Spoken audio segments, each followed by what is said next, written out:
Rambutnya juga putih masalahnya. Tapi nggak ada yang notice. Iya ya. Coba kakak notice aja coba. Nih. Asli guys, tadi kayak ada yang lewat gitu guys. Ini kan pintunya ada kacanya ya. Asli nggak bohong gue, merinding nih gue. Dan dia tuh gerak Jadi ya kayak kan? ada yang Gerak lewat kan? gitu di kaca guys. Gerak kan dia? Iya nggak ada Ini yang asli. notice. Ya Allah. Coba deh. Ih serem banget. Sebelum video ini viral di Twitter, jadi ada yang komen itu bilang gini, "Bang, sosok nenek-nenek yang di kantor, kenapa lu bawa ke sini? Lu curang banget, makanya lu nggak digangguin." Terus juga ada yang komen, "Bang, penjaga lo itu dari tadi nenek-nenek itu mondar-mandir di depan pintu, makanya nggak ada yang berani masuk."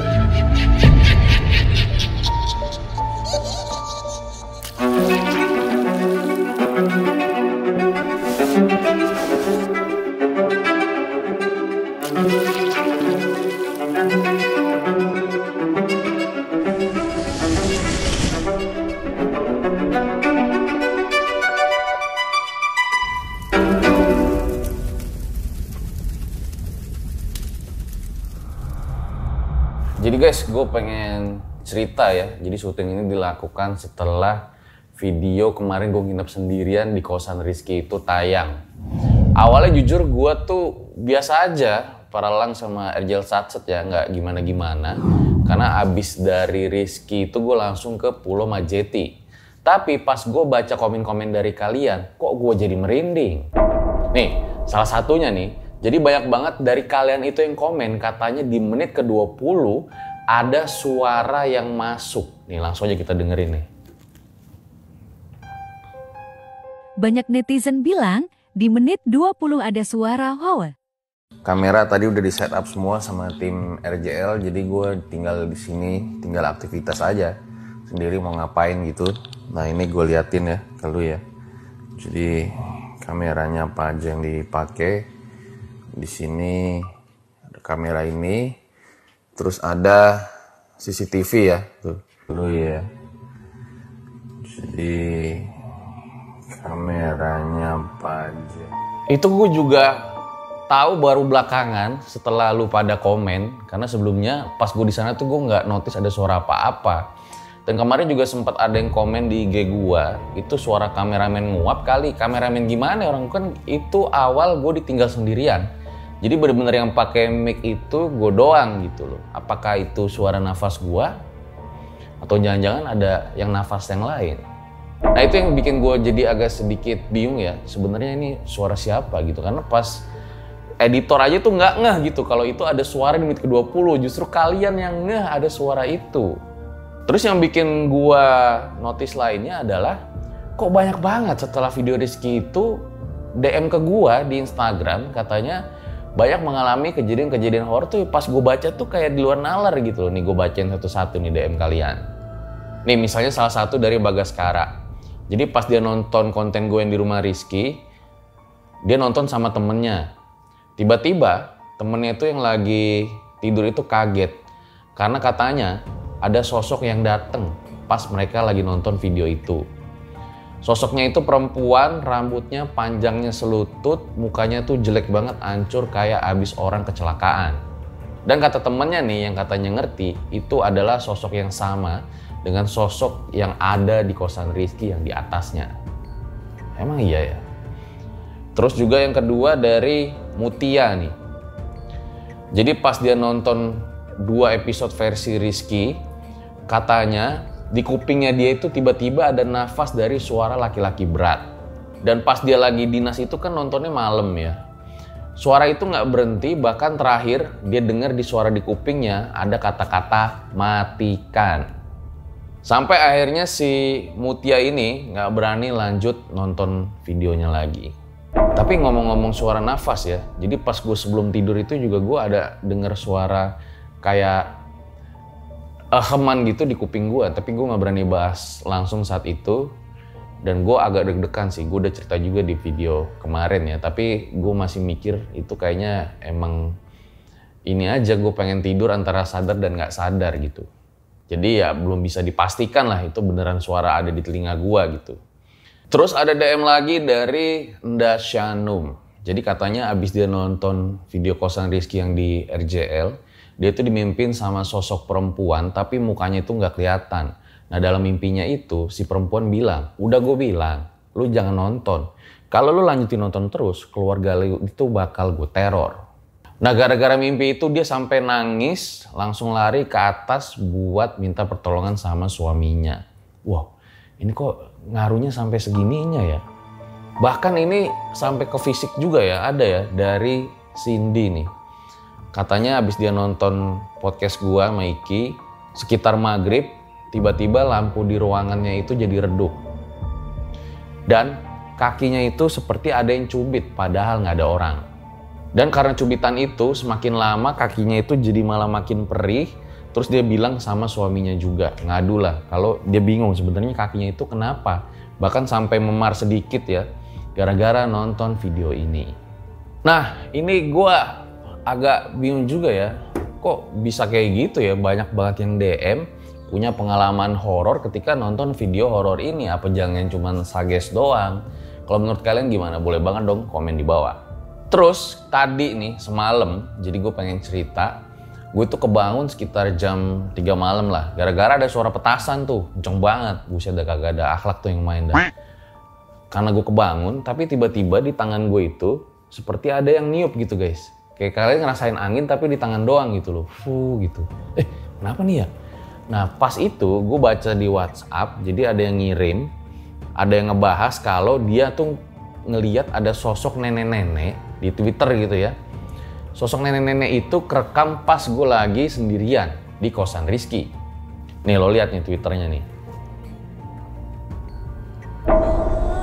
Yang merinding aku ya Allah. Rambutnya juga putih masalahnya. Tapi nggak ada yang notice. Iya ya. Sini. Coba kakak notice aja coba. Nih. Asli guys, tadi kayak ada yang lewat gitu guys. Ini kan pintunya ada kacanya ya. Asli nggak bohong gue, merinding nih gue. Dan dia tuh gerak no. Jadi Ya kayak kan? ada yang Gerak lewat kan? gitu di kaca guys. Gerak kan dia? Iya nggak ada Ini yang asli. notice. Ya Allah. Coba digedein. Ih serem banget. Dan itu gue upload juga ke story IG gara-gara nonton video ini gue jadi merinding ya. Karena di bawahnya tuh bilang itu kayaknya sosok nenek-nenek. Walau gue nggak tahu ya sosok nenek-neneknya tuh dilihat di bagian mananya gitu. Karena kan bisa juga ya menurut gue ya, itu jangan-jangan efek kamera atau gimana. Tapi bicara nenek-nenek, sebelum video ini viral di Twitter, jadi ada yang komen itu bilang gini, "Bang, sosok nenek-nenek yang di kantor, kenapa lu bawa ke sini? Lu curang banget, makanya lu nggak digangguin." Terus juga ada yang komen, "Bang, penjaga lo itu dari tadi nenek-nenek itu mondar-mandir di depan pintu, makanya nggak ada yang berani masuk." Di situ gue jadi merinding guys, ini bukan gimmick ya, karena tuh nenek-nenek itu selama perjalanan gue podcast tuh udah beberapa kali lah ada orang yang notice. Misalnya pertama kali, gue lupa kalau nggak salah 2 tahun yang lalu, jadi gue datang ke salah satu podcast artis gitu ya. Nah di podcast itu kayak ada orang yang pengen ngebaca diri gue gitu loh dan pengen ngeliat di rumah gue tuh ada hantu apa enggak sih. Tapi pas dia ngobrol ke gue, di situ dia bilang, gue nggak bisa lihat apa-apa dah, gelap aja gitu. Maksudnya gelap gimana kata dia. Jadi katanya ada nenek-nenek di depan rumah gue pakai tongkat itu yang menutup sehingga dia tuh nggak bisa lihat apa-apa di dalam rumah gue. Di situ gue kayak mikir nenek-nenek. Oh ya udahlah maksud gue itu mungkin pandangan lu. Ya gue hargain lah gitu, karena gue selama ini nggak pernah tahu ada nenek-nenek di depan rumah gue gitu loh, baru dia doang nih ngomong nih. Nah ternyata itu ada hubungannya sama 2 tahun kemudian. Jadi waktu gue lagi launching buku Hilang Dalam Dekapan Semeru di Bandung nih, setelah malam-malam gitu, ada cici-cici itu nyamperin gue, dia dari komik gitulah. Gue kira gue mau diajakin bikin komik nih ya kan, ternyata cici itu bilang, "Saya ada pesan buat kamu," katanya. "Hah, pesan apa Ci?" Gitu. "Kamu kalau ke tempat-tempat seperti itu atau abis misalnya podcast horor, jangan lupa wudhu ya," kata dia. "Dan juga nih ada satu lagi pesan," katanya, "kalau sholat itu jangan buru-buru," katanya. Pesan maksudnya gimana Ci? Gue masih bingung kan, pesan apa maksudnya? Akhirnya dia bilang, itu ada pesan dari nenek-nenek itu, kata dia gitu. Nenek-nenek? Di situ gue bingung lagi ya, maksudnya nenek-nenek siapa ya? Tapi gue nggak mau nanya ya, karena di situ bulu kuduk gue langsung merinding gitu loh. Karena emang waktu itu ya, terus terang gue salah. Emang beberapa kali tuh sholat gue buru-buru gitu loh. Tapi kok dia orang bisa tahu gue sholat buru-buru, nenek siapa. Tapi gue kayak, udahlah nggak gue notice gitu. Baru pas kemarin itu sempet Om Hao datang ya. Jadi kalau menurut pandangan Om Hao gitu, di kantor ini ternyata ada yang nunggu sosok nenek-nenek gitu. Nah tapi sosok nenek-nenek itu positif dan si nenek ini kalau misalnya ada yang mau masuk gitu, kekuatan-kekuatan lain tuh biasanya dipagerin gitu, nggak bisa masuk. Karena sosoknya itu kata Om Hao ya, ini menurut pandangan Om Hao itu cukup kuat. Sampai kemarin gue podcast, tapi ini juga belum tayang videonya. Jadi ada Adimas tuh narsum legend Om Mamat season 1, dia juga bilang bahwa di sini dia lihat tuh nenek-nenek katanya di kantor RJL. Dan terakhir ya ini yang sama Rizky, banyak yang bilang katanya ada nenek-nenek sering mondar-mandir segala macem gitu. Nah itu sih yang bikin gue sedikit notice, karena ini tuh berhubungan dari 2 tahun sebelumnya gitu loh, sampai terakhir ke kosan Rizky. Jadi menurut gue nih cukup unik ya terkait nenek-nenek itu, karena banyak pengalaman gua gitu ya, banyak pandangan-pandangan orang yang ngasih tahu ke gua tentang sosok nenek ini.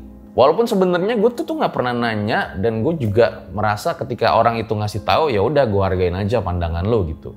Karena ya balik lagi ya, kalau menurut gua, insya Allah ya, misalnya kita menjaga benteng 5 sholat waktu itu, ya mudah-mudahan Allah itu akan selalu melindungi kita gitu. Itu sih dalam pikiran gua gitu.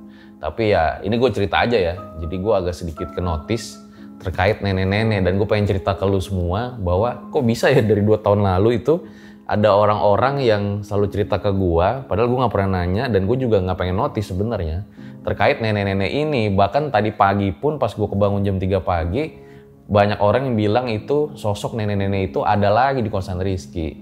Ya paling itu aja sih guys, gue pengen cerita aja ke lu semua ya gitu. Dan gimana, gue rencana di ulang tahun RJL ini pengen lagi nih pergi ke Alas Roban, mencari warung goib.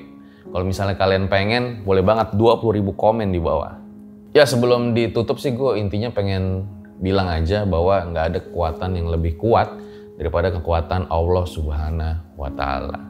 Nah semoga kalian bisa ngambil yang baik-baiknya dari video kali ini. Gue Fajar Ditya, RJ5 undur diri. Ciao.